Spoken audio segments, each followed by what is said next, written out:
জামাত ইসলাম এখন ক্ষমতায় নাই না, ফু দিলে উড়া যাবেন। জামাত যদি ফু দেয় উড়া যাবেন আপনারা। দেখবেন সামনে মানুষ জুতা দিয়ে তারপরে গদির থেকে নামাবে।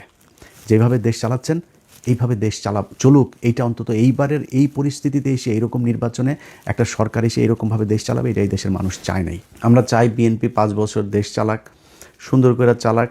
বাংলাদেশ তো আর মানে একদম ফেরেস্তা দিয়ে চালানো যাবে না, চুরি বাটপারি করবেন, কিন্তু চুরির কথা শুনবেন, শোনার পরে বিচার করবেন না।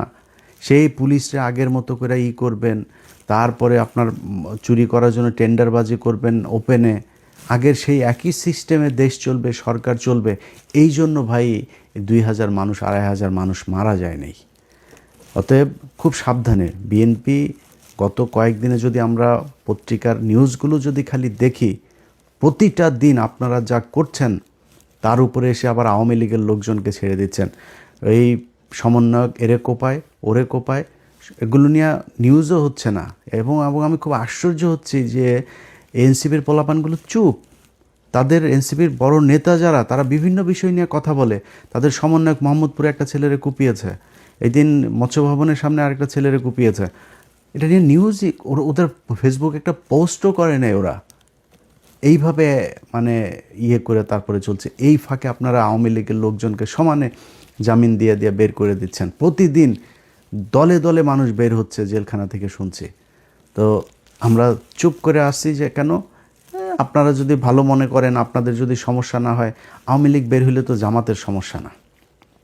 জামাত বাংলাদেশে থাকবে, জামাতটা আপনি সরাইতে পারবেন না। জামাত যেখানে এসছে, আল্লাহ যদি চাই এটা সামনের দিকে যাবে, এবং সেটা মানুষ প্রমাণ করে দিয়েছে যে বাংলাদেশের মানুষ জামাতকে পছন্দ করে, তাদেরকেই বিশ্বাস করে, তারা সামনেই যাবে।